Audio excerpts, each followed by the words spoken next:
Selamat siang. Yang Ya, ya, perkenalkan saya dengan Steven dari International University Liaison Indonesia atau yang sering kita sebut dengan Yuli.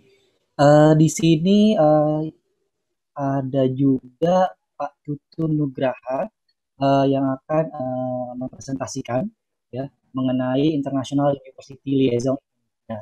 Nah, Pak Tutun Nugraha ini hadir dia selaku sebagai dekan dari atau dean ya dari Life Science Faculty. Untuk waktu dan tempatnya mungkin silakan Pak Tutun.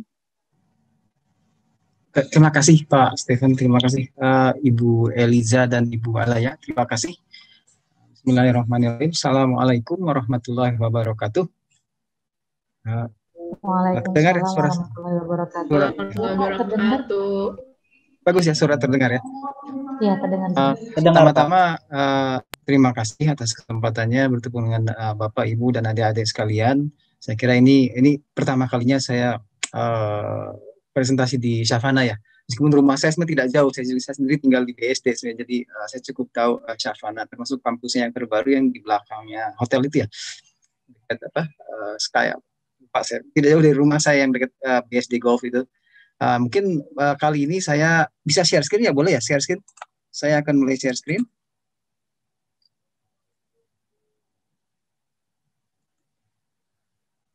Sudah terlihat ya?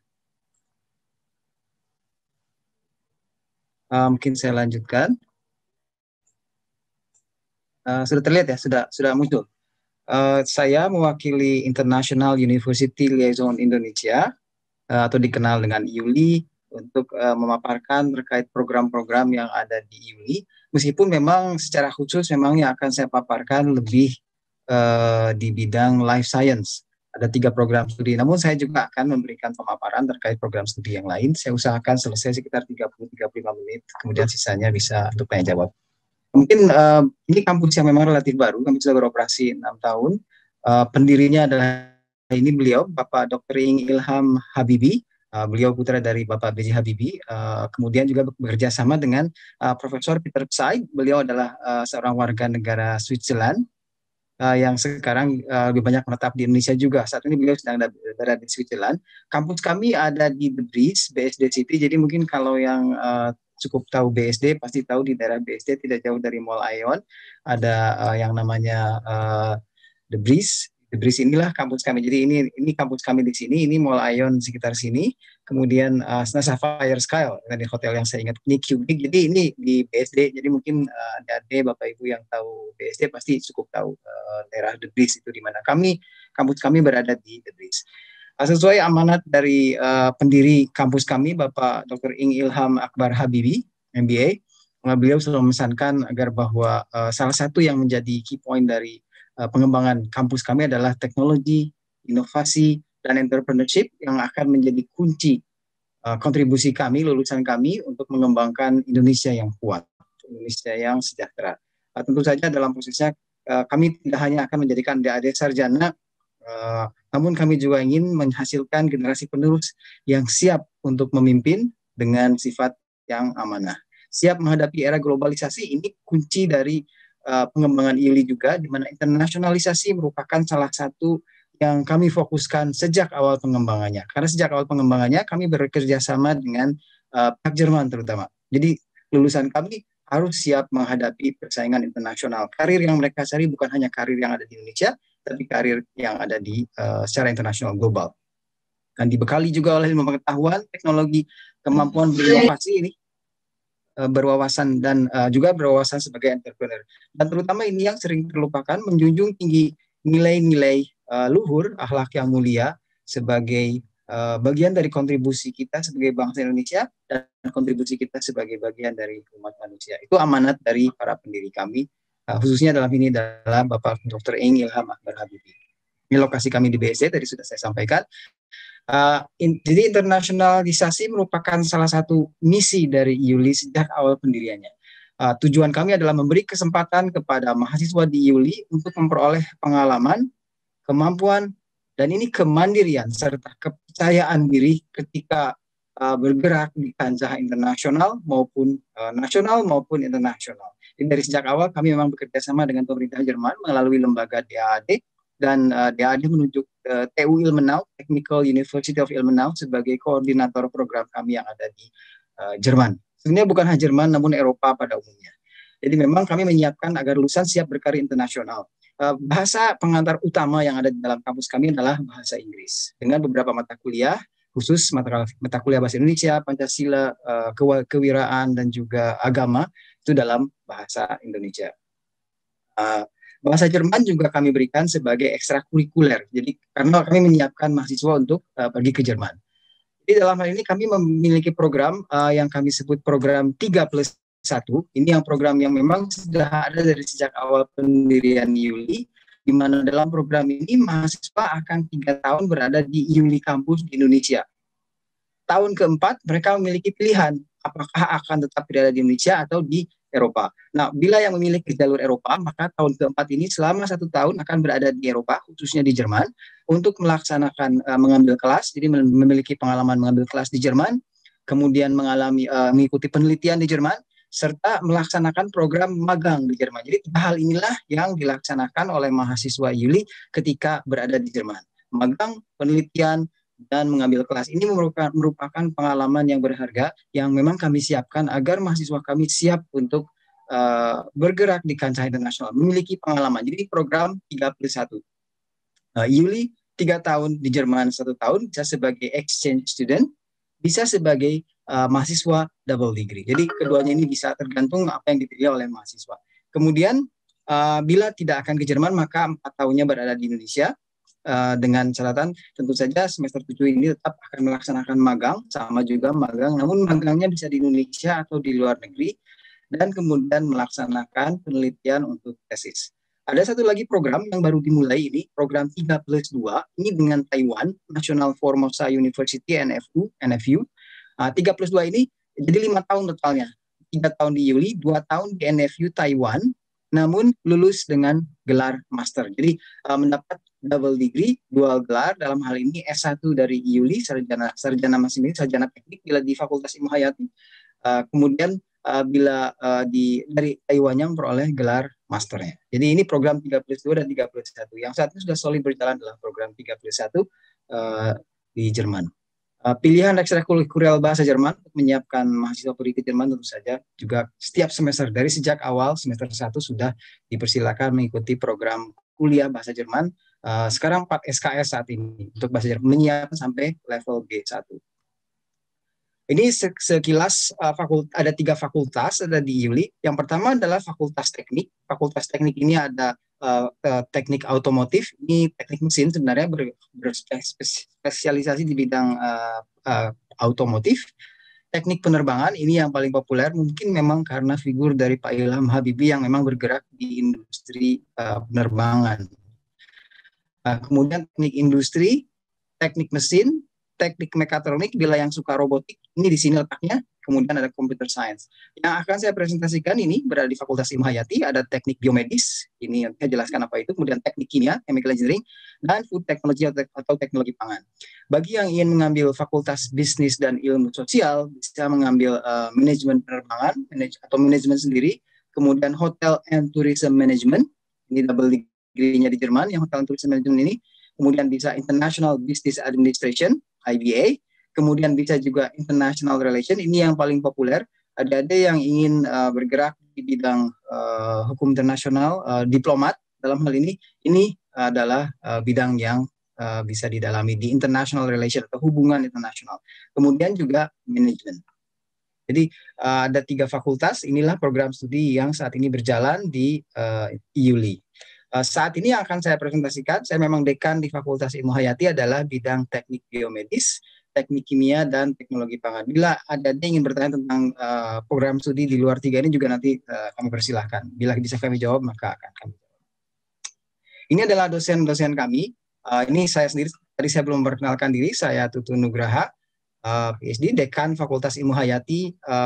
Saya asli Bandung, tetapi setelah lulus SMA memang saya dapat beasiswa untuk belajar di Kanada, jadi sampai S3 saya di Kanada.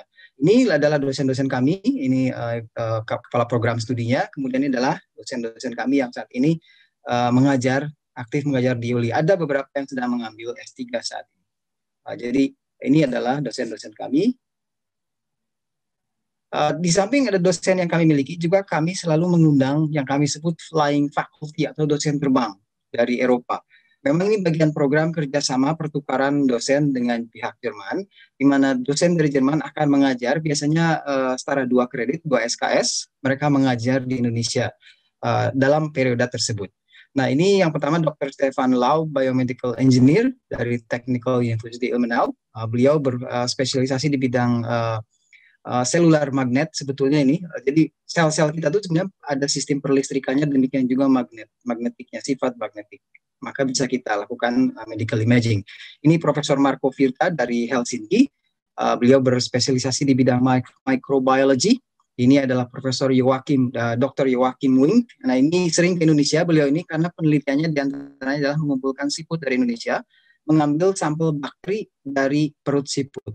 Mengapa? Karena dia mencari antibiotik yang baru. Jadi memang penelitiannya adalah mencari obat antibiotika yang baru yang bersumber kepada mikroba yang ada di usus siput. Spesialis. Bila ke Indonesia, beliau selalu mencari siput sebenarnya. Ini adalah Profesor Nico Sierkezos. Orangnya sangat nyaman sekali untuk kita ngobrol dengannya. Beliau adalah profesor dari bidang chemical biotechnology dari Ilmenau juga. Diapit oleh 2 mahasiswi kami yang baru saja selesai dengan double dirinya di TU Ilmenau. Beliau sudah 2 kali datang ke Indonesia mengajar di UI. Ini yang kami sebut dengan dosen terbang dari Eropa. Kemudian yang pertama mungkin saya lanjutkan dengan penjelasan terkait apa sih biomedical engineering itu atau teknik biomedis. Biomedical engineering atau teknik biomedis ini bidang yang multidisiplin. Jadi kalau dalam perkembangan berbagai bentuk teknologi saat ini, banyak sekarang bidang-bidang studi itu tidak lagi statik seperti di zaman lama, tradisional, namun bersifat multidisiplin, termasuk teknik biomedis ini. Dalam teknik biomedis, sebenarnya prinsipnya adalah mengaplikasikan konsep engineering atau teknik ke dalam bidang kedokteran. Jadi teknik biomedis ini sebetulnya menjembatani antara kemampuan desain rekayasa engineering dengan ilmu dan teknik yang ada di bidang kedokteran. Jadi jembatan antara keduanya, karena dokter tidak akan bisa merancang peralatan ini, tetapi mereka memerlukan engineer-engineer yang akan mampu membantu mereka menerjemahkan kebutuhan mereka untuk diagnosa, terapi, maupun monitoring pasien ke dalam peralatan-peralatan ini. Inilah intinya biomedical engineering saat ini. Juga ada bidang yang dikenal dengan biomaterial. Saya paparkan sedikit terkait biomaterial. Jadi teknik biomedis ini juga akan turut mengembangkan berbagai teknik dan keilmuan dalam mengembangkan teknik pengobatan, teknik penggunaan alat. Jadi bukan hanya mendesain alatnya saja, tetapi juga mendesain teknik dan prosedur, metodologi yang aman untuk digunakan di rumah sakit oleh dokter kepada pasien. Jadi teknik biomedis jelas akan juga menjembatani industri yang ada dengan memberikannya pengetahuan terkait biomedical safety. Jadi karena mereka tidak bisa mendesain sebagaimana mendesain alat karena ada hubungannya dengan etika kedokteran. Bagaimana mendesain alat ini beserta prosedurnya yang akan dijamin aman untuk manusia. Bidang ini juga memiliki tujuan untuk turut mengembangkan dan memajukan industri kesehatan. Jadi ini adalah bidang yang saat ini sedang berkembang dengan pesat. Sedikit ini ini adalah di antara bidang yang juga banyak dikembangkan oleh pelajari mahasiswa kami. Ini adalah prostetik. Jadi yang disebut prostetik adalah extension atau kepanjangan dari tubuh manusia biasanya untuk menggantikan bagian tubuh manusia yang tidak ada atau karena kecelakaan dan sebagainya, dan dikembangkan terkait dengan robotik juga pada akhirnya. Ini adalah bidang besar lain di dalam teknik biomedis, yaitu peralatan medical imaging yang disebut PET CT scan. Kalau mendengar istilah PET CT scan ini ada 2 sistem scan, yang pertama PET dan CT. Kalau CT itu dari singkatan computed tomography. Ini sebenarnya peralatan X-ray untuk mendapatkan gambar bagian tubuh manusia yang sudah kita sangat familiar. Tetapi gambar X-ray saja tidak bisa menunjukkan di mana misalnya keberadaan penyakit kanker misalnya. Makalah digabungkan dengan PET, yaitu positron emission tomography. Positron itu tepat seperti elektron, tetapi muatannya listriknya positif. Jadi positron emission tomography menggunakan sejumlah kecil bahan radioaktif yang disuntikan kepada pasien yang akan diserap oleh sel kanker. Sehingga ketika digabungkan gambar PET dan gambar X-ray-nya bisa diketahui di mana letak dari sel kanker tersebut. Jadi seperti ini saya gambar PET CT scan. Di Indonesia sudah cukup banyak rumah sakit yang memiliki PET CT scan, termasuk rumah sakit swasta utama yang beroperasi di berbagai daerah di seluruh Indonesia. Ini molekul glukosa yang dilabeli dengan bahan radioaktifnya untuk disuntikan kepada pasien. Ini peralatan-peralatan lain yang juga ada merupakan hasil desain biomedical engineer, X-ray, peralatan USG beserta programnya sampai bisa menghasilkan image atau gambar yang diperlukan untuk melakukan diagnosa atau terapi oleh dokter. Juga kalau kita melihat berbagai peralatan yang ada di rumah sakit untuk monitoring pasien, semuanya itu juga merupakan hasil dari desain teknik biomedis. Jadi menjembatani kebutuhan medis dengan dunia rekayasa. Sekarang kita dengan adanya Internet of Things long distance doctoring juga semakin diterima oleh masyarakat. Halodoc misalnya, aplikasi Halodoc ini merupakan bagian dari perkembangan terakhir, di mana internet yang semakin meluas aksesnya mulai bisa dimanfaatkan oleh masyarakat untuk berkomunikasi dengan dokter. Apalagi dalam kondisi pandemi seperti sekarang, ada risiko penularan bila pasien pergi ke rumah sakit. Jadi cukup melalui komunikasi dengan menggunakan aplikasi. Di samping itu ada yang disebut dengan biomedical implants, ini termasuk dalam bidang biomaterial, termasuk juga prostetik. Ini misalnya ada terjadi kecelakaan, untuk menggantikan komponen tubuh yang rusak karena kecelakaan tersebut, digantikan dengan material-material yang aman untuk tubuh. Jadi materialnya harus tepat, logam, paduan logam, keramik atau polimer harus yang tepat dan aman ketika dia berinteraksi dengan tubuh manusia. Termasuk yang akan dipelajari adalah biokompatibilitinya, toksisitas, apakah dia beracun, bagaimana ketika dia berkomposisi di dalam tubuh, sampai bagaimana dia berinteraksi dengan pertumbuhan sel dan jaringan dalam tubuh manusia dalam jangka panjangnya. Jadi termasuk gigi misalnya, itu adalah juga termasuk material-material yang dikembangkan oleh lulusan teknik biomedis. Ini adalah bidang prostetik, biomaterial, dan implants. Tidak akan terlepas dari ilmu biomekanik, mempelajari bagaimana bagian-bagian tubuh manusia bisa memfasilitasi berbagai bentuk pergerakannya. Ini juga di semester 5 atau 6, ini juga kami memiliki program Student Creativity Innovation untuk Product Development. Ini dan antara produk-produk yang dihasilkan oleh mahasiswa dalam proyek-proyek tersebut. Ini tangan yang hijau ini didesain oleh mahasiswa dengan menggunakan 3D printing. Jadi kalau kita tahu printer itu di atas kertas, ini menghasilkan printing berupa benda 3 dimensi. Sekarang masih berupa plastik polimer memang bahannya. Tapi dengan 3D printing ini banyak sekali potensinya untuk diaplikasikan di dalam teknik biomedis. Ini berbagai peralatan yang didesain oleh mahasiswa juga. Ini peralatan menguji kadar gula dalam darah tanpa suntikan dengan menggunakan LED. Kemudian ini juga yang ini adalah peralatan didesain oleh mahasiswa untuk mendeteksi bila digunakan, bila pasiennya jatuh, dia akan mengirim SMS atau mengirim WhatsApp message ke keluarganya. Jadi ini termasuk bagian dari IoT, itu Internet of Things, mengkonek peralatan ke internet. Sama juga ini mengukur pulsa jantung dan suhu tubuh. Untuk berbagai industri yang bisa menjadi lahan untuk mencari pekerjaan, di mana teknik biomedis bekerja, ini adalah diantaranya yang paling besar Siemens, Philips, Kimia Farma, banyak sekali, BSN Medical, IDS Med, Osaki. Ini perusahaan-perusahaan di antara beberapa perusahaan yang bergerak di bidang teknik biomedis. Jadi lapangan kerjanya cukup luas.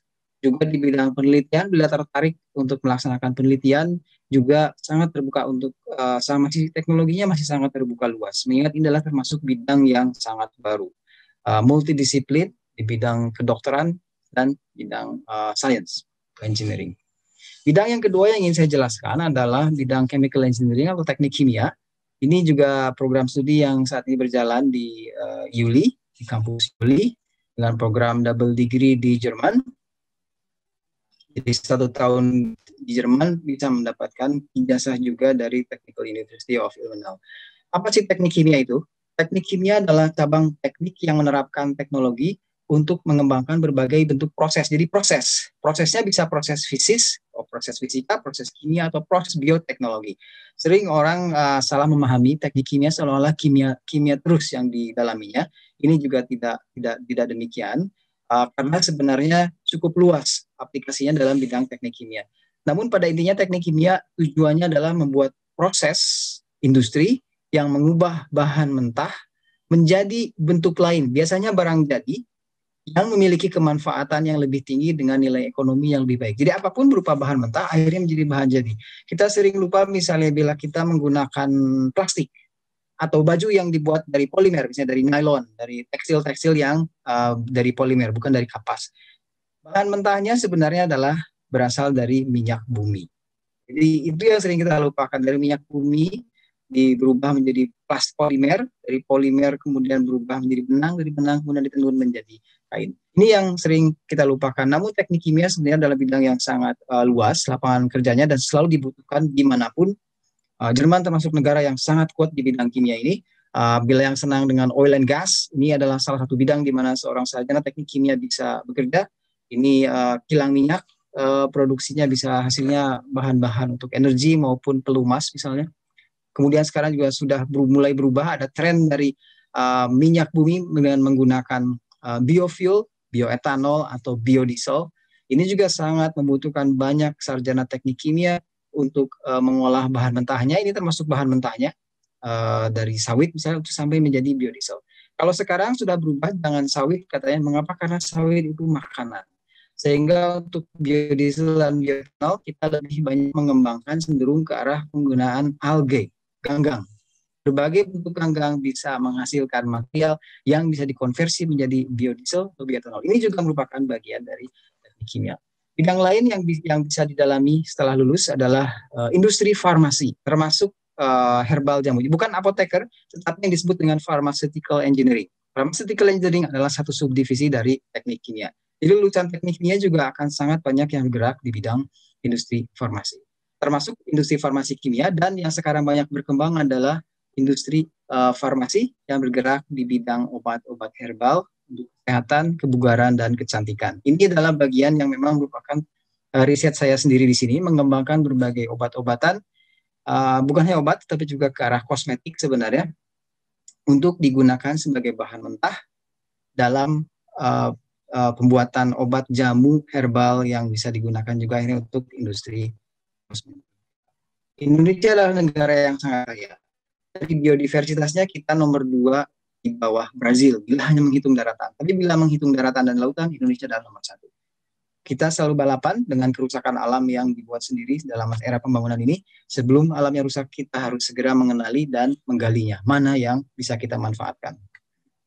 Jadi di samping untuk obat dan jamu, juga bahan alam ini bisa untuk berbagai digunakan sebagai bahan untuk industri kosmetika. Termasuk ini, misalnya ini dari Sari Ayu, ini adalah memanfaatkan ekstrak buah langsat yang bisa memutihkan kulit.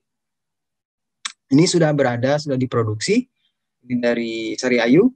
Bila adik-adik pergi ke supermarket bisa melihat produk ini. Ini adalah termasuk hasil desain ekstraksi bahan alam. Ini dari teh hijau, juga Wardah sekarang banyak menggunakan bahan alam, demikian juga Mustika Ratu. Ini adalah domain yang dimana seorang sarjana teknik kimia bisa melaksanakan penelitian atau bekerja di industri di bidang ini, mengembangkan berbagai produk-produk terkait. Di samping itu juga industri pupuk, fertilizer, industri polimer, industri recycle, kemudian di sisi industri makanannya, di sisi bioteknologi juga akan belajar produksi yogurt misalnya, keju, di mana ini sebenarnya adalah teknologi-teknologi fermentasi atau berbagai aplikasi proses bioteknologi yang diarahkan ke dalam industri pangan. Ini juga di antara hal yang menjadi fokus dari kurikulum teknik kimia di IULI. Jadi pembuatan yogurt, pembuatan susu, termasuk juga seperti ini. Enzim, antibiotik yang sekarang banyak sekali dibicarakan, vaksin misalnya. Itu juga bagian dari teknik kimia. Ini adalah berbagai industri di mana sarjana teknik kimia bisa bergerak. Yang terakhir yang ingin saya jelaskan adalah teknologi pangan. Ini adalah termasuk program studi juga yang mendapat program double degree dengan Jerman, jadi ada pilihan double degree. Ini adalah ada 7 pilar yang ada dalam kurikulum kami, yaitu food processing technology, food microbiology, food packaging, food nutrition, food sensory analysis, inovasi dan product development, serta juga terkait berbagai regulasi. Saya jelaskan satu-satu secara cepat. Food processing technology intinya adalah from farm to table. Bagaimana merubah bahan makanan dari bahan mentah yang ada di kebun, ada di farm, sampai menjadi bahan jadi yang mencapai konsumen dan siap dimakan di meja. Jadi sebetulnya itu adalah food processing technology. Ada pengalengan, ada pembungkusan, ada ekstraksi, ada pencampuran, ada formulasi, dan sebagainya. Ini adalah food processing technology, termasuk dalamnya industri pengalengan, industri ice cream, industri RTD, ready to drink beverages, biskuit, bakery line, kopi yang sekarang cukup populer juga, sampai industri tradisional misalnya dalam pembuatan tempe dan tahu yang berasal dari kacang kedelai misalnya. Itu juga bagian dari food processing technology, bahan mentahnya, bahan pangan, sampai bahan jadinya menjadi bahan pangan juga. Kemudian dua bidang lain yang akan didalami adalah food microbiology. Food microbiology ini ada dua sisi di dalam teknologi pangan. Yang satu sisi pertama adalah untuk memproduksi pangan, create food. Yang kedua, food microbiology juga adik-adik akan belajari bahwa mikroba ini bisa mengkontaminasi makanan, mengakibatkan food poisoning. Di sisi food microbiology sebagai create food, kita tahu ada makanan Indonesia yang namanya tempe, kalau di Korea ada kimchi, di Indonesia juga susu, teh, ada yang disebut teh kombucha, ada yogurt, ada kefir. Ini semua adalah makanan-makanan fermentasi di mana mikroba ini dipergunakan sebagai komponen atau bagian dari proses bioteknologi untuk produksi pangan. Jadi ini mikroba yang friendly. Digunakan untuk mengawetkan pangan atau menciptakan rasa yang berbeda setelah adanya fermentasi. Ini adalah bagian dari bioteknologi dalam teknologi pangan. Tentu saja nanti akan dipelajari secara lebih mendetail dalam food processing teknologinya. Temperatur, keasaman, kadar oksigen, dan sebagainya agar prosesnya optimal. Food microbiology juga bisa berupa sesuatu yang merusak. Kita tahu makanan bisa rusak oleh mikroorganisme. Inilah juga hal yang akan dipelajari, di mana ini lebih lekat dengan sisi food safety. Jadi food microbiology sebagai bagian dari food safety, di mana makanan yang disiapkan tidak dengan baik sampai packagingnya bisa terkontaminasi oleh mikroba. Kita tahu beberapa kali di Amerika, di Australia terjadi keracunan makan steak yang rare, kurang matang, masih ada mikrobanya ternyata, atau juga buah-buahan potong seperti ini di Australia tahun 2018. Banyak korbannya tetapi tidak sampai meninggal, tapi bisa menyebabkan sakit parah. Sehingga muncullah berbagai regulasi, sertifikasi, dan standarisasi dalam proses pengembangan pangan, termasuk ada yang disebut dengan HACCP, kemudian CGMP ini kalau mengarah ke kosmetik dan obat-obatan, kemudian juga SNI, dan juga sertifikasi halal. Ini adalah bagian-bagian yang akan dipelajari bidang regulasi, sertifikasi, dan standarisasi bahan pangan. Ini bagian dari food safety. Kemudian juga tidak lupa dengan food packaging, technology storage, jadi bahan pangan yang sudah diproduksi harus dipackage dengan baik sesuai peraturan untuk keselamatan konsumernya. Berbagai bahan material pangan sekarang packaging sudah semakin canggih. Kalau kita lihat misalnya ini yang ini di Indonesia belum banyak, tetapi sudah mulai terlihat ada stiker kalau warnanya merah berarti dia sudah matang. Kalau masih kuning dia belum matang. Atau juga membeli daging. Kalau misalnya warnanya kehijauan masih segar, bila sudah kuning stikernya dia sudah rusak. Jadi stiker ini mendeteksi gas-gas tertentu yang dilepaskan oleh bahan pangan ini bila matang atau rusak. Sehingga dia berubah warna. Ini disebut dengan active and intelligent packaging. Ini juga hal yang dipelajari dan dikembangkan di teknologi pangan. Food nutrition, tidak lupa semua mahasiswa teknologi pangan pasti belajar nutrisi. Ini juga hal yang diberikan di dalam kurikulum kami. Jadi pasti paham mengenai nutrisi bahan pangan yang mereka proses. Sensory analysis ini hal yang lain lagi. Ini sebenarnya kalau dalam bahasa hariannya disebut icip-icip, di mana sebuah industri selalu mengontrol kualitas produksinya, mengontrol apa bahan yang akan mereka lepas ke masyarakat dengan menguji rasa dari produknya. Bila ada perubahan, akan segera terdeteksi. Jadi memang dicicip oleh seorang panelis yang ahli, kemudian mereka melaporkan hasilnya dalam bentuk laporan. Apakah rasanya berubah, apakah cukup baik diterima oleh masyarakat atau tidak. Jadi ini juga terkait dengan pengembangan produk-produk pangan baru. How is flavor of new product chosen. Bagaimana kita memilih produk-produk baru dipilih? Dari rasanya kah? Dari harumnya, baunya, dari teksturnya, dari warnanya, atau dari kombinasi semuanya? Ini yang di food sensory analysis. Setiap pabrik pasti punya bagian pabrik pangan, pabrik teknologi pangan. Di pangan pasti punya bidang sensory analysis. Juga adik-adik akan diajarkan untuk mengembangkan produk baru ini yang diarahkan ke arah entrepreneurship. Di semua studi program termasuk teknologi pangan, teknik kimia, dan teknik geomedis pasti mengikuti mata kuliah ini diarahkan agar mahasiswa memiliki wawasan untuk entrepreneur. Juga tentu saya sama, banyak lulusan teknologi pangan juga berakhir bergerak di bidang kosmetika karena dasarnya sebenarnya sama. Peraturannya juga masih satu alur. Jadi banyak teman-teman kita yang dari teknologi pangan, teknik kimia, teknologi pangan, akhirnya mereka bekerja dan bergerak di bidang industri kosmetika, termasuk di Indonesia sekarang industri kosmetika berbasis bahan pangan. Jadi food technology adalah bidang yang sangat exciting juga karena semua orang pasti terus makan. Jadi selama manusia makan pasti bidangnya akan terus berkembang. Dimana bekerja sangat banyak industri pangan di Indonesia, bidangnya sangat beragam, termasuk makanan, kosmetik, jamu, dan sebagainya.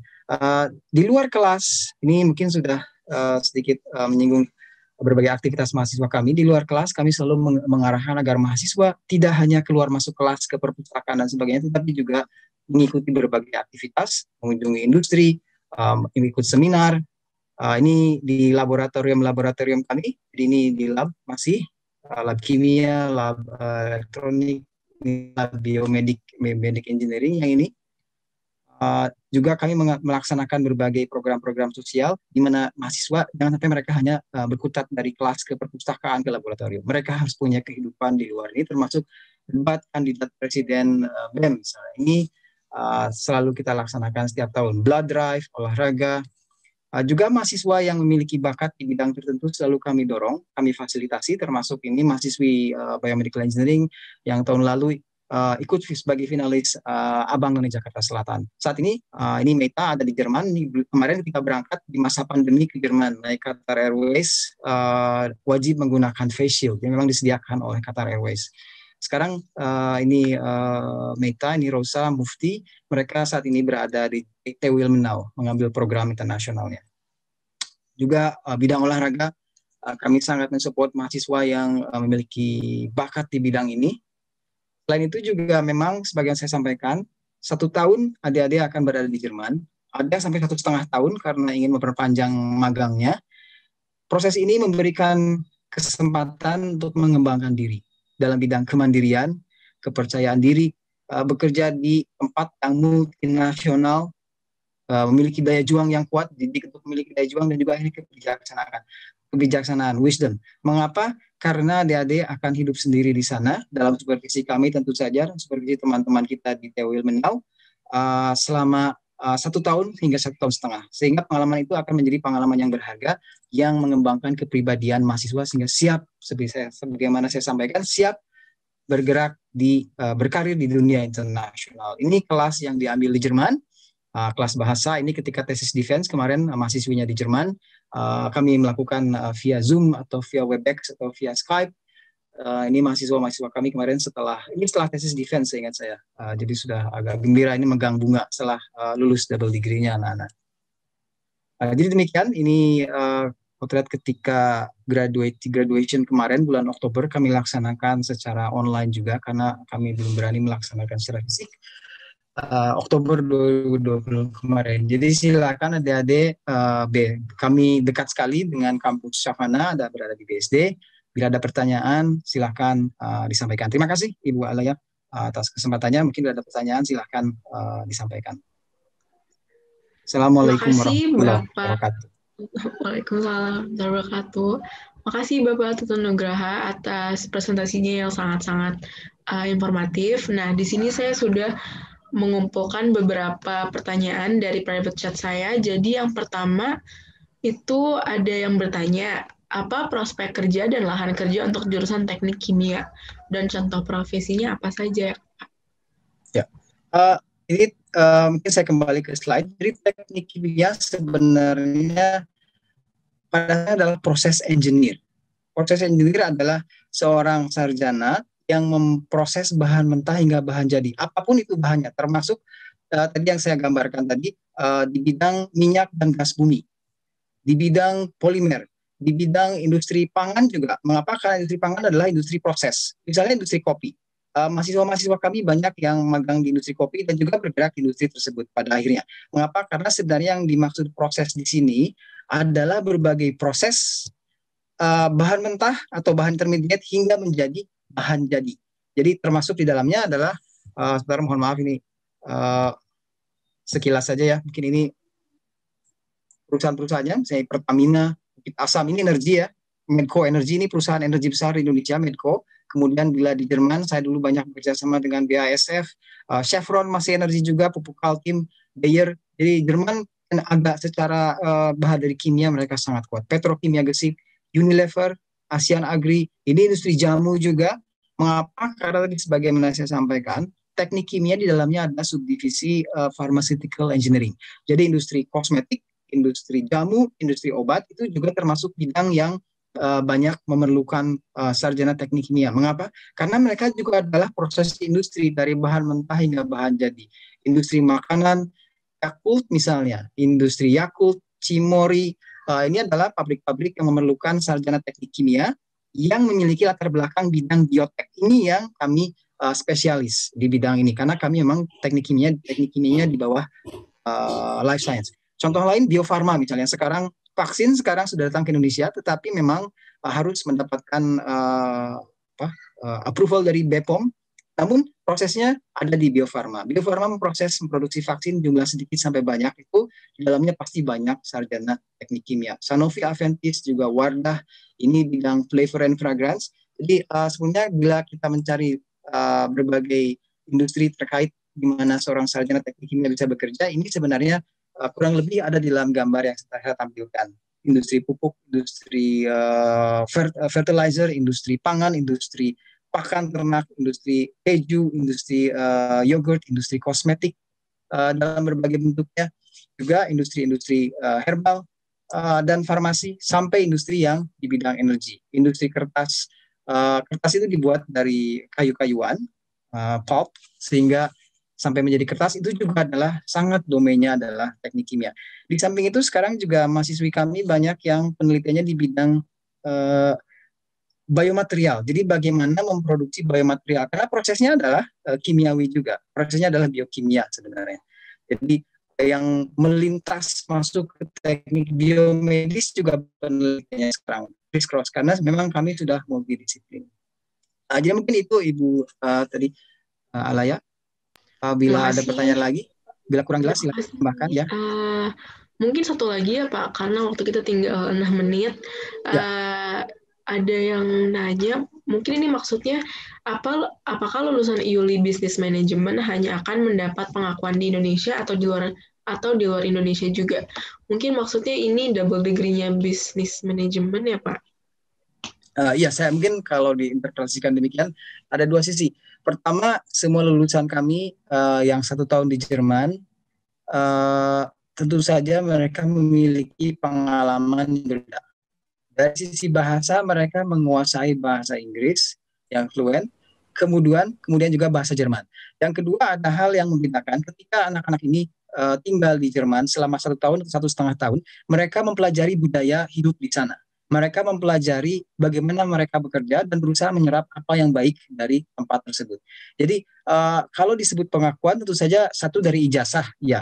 Kemudian yang kedua, dalam CV bisa ditampilkan bahwa lulusan kami pernah berada di Jerman. Jerman dalam arti bekerja sebagai mahasiswa, mengambil kuliah, dan satu lagi yaitu magang antara 3 bulan sampai 6 bulan tergantung dari perusahaannya.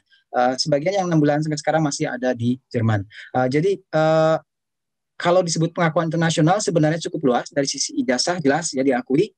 Kedua juga kemampuan berbahasanya kuat. Dan ketiga yang sulit didapat kecuali melalui pengalaman pribadi adalah dengan pernah tinggal di Jerman itu sendiri. Ini merupakan hal yang penting, yang sering tidak didapat bila selama 4 tahun berada di Indonesia. Mungkin itu menjawab pertanyaannya Bu ya? Mungkin. Iya, semoga tadi yang nanya ngerti ya. Itu udah cukup jelas pertanyaannya. Jawabannya, sorry. Iya, Nah, terima ini kasih. satu lagi ada yang nanya, belakangan ini kita sering dihadapkan pada fakta bahwa dengan semakin banyaknya industri, maka ada pengaruhnya terhadap keseimbangan alam atau lingkungan. Bagaimana Yuli melihat ini Terima dan kasih. bagaimana sikap yang disampaikan kepada mahasiswa? Ya, jadi ada dua hal. Pertama, di dalam kurikulum kami ada mata kuliah yang disebut Environmental Science. Saya sendiri yang mengajarnya sebenarnya Environmental Science tersebut.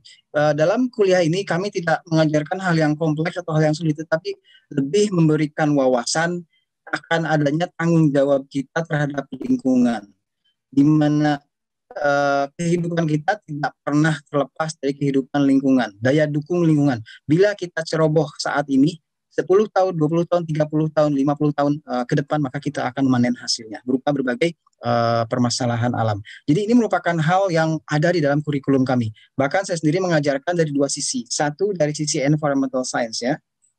Yang kedua adalah dari sisi etikanya. Jadi etika sebagai engineer, etika sebagai lulusan, etika sebagai sarjana ketika bekerja itu bagaimana termasuk secara spesifik terhadap lingkungan. Mata kuliah yang lain yang terkait ini adalah mata kuliah industrial wastewater treatment misalnya. Itu juga saya yang mengajar, memang saya banyak bergerak di bidang tersebut. Jadi menjawab pertanyaan ini, di dalam kurikulum kami jelas sangat menekankannya, baik dari sisi teknologinya maupun sisi wawasan lingkungannya serta wawasan etikanya, karena kita bisa mencetak sarjana-sarjana teknik yang hebat. Tetapi ketika kita bertanya permasalahan etikanya, ternyata itu adalah hal yang berbeda. Jadi kami harus bergerak dari sisi yang berbeda, memberikan pemahaman mengenai pentingnya etika agar keseimbangan alam, kerusakan lingkungan ini bisa tetap kita jaga, jangan sampai bergerak terlalu jauh. Kita tetap harus membangun negeri, tapi tetap keseimbangan alam dan keselamatan lingkungan menjadi prioritas. Mungkin jawaban saya. Jelas ini bagian yang kami sampaikan ke dalam mahasiswa, kepada mahasiswa. Ya Bu, ada pertanyaan lagi atau masih sudah habis waktunya? Terima kasih kepada Pak Tutun Nugraha dan Pak Stephen Morniaga. Semoga presentasinya tadi cukup. Ya, mungkin itu email saya bila ada yang ingin bertanya. Ya, jadi tadi jika masih ada yang ingin bertanya, tapi karena waktu kita tinggal 2 menit, bisa langsung kontak ke Pak Tutun Nugraha dengan di alamat email yang sudah tertera di situ, dan juga nomor WhatsApp-nya. Terima kasih atas pertanyaan-pertanyaan yang sangat menarik, dan juga Pak Tutun yang dapat menjelaskannya dengan sangat-sangat baik. Dan itu, jika interested dengan berkuliah di Yuli, itu boleh hubungi di situ. Sekali lagi, terima kasih kepada Pak Tutun Nugraha dan Pak Stephen Moniaga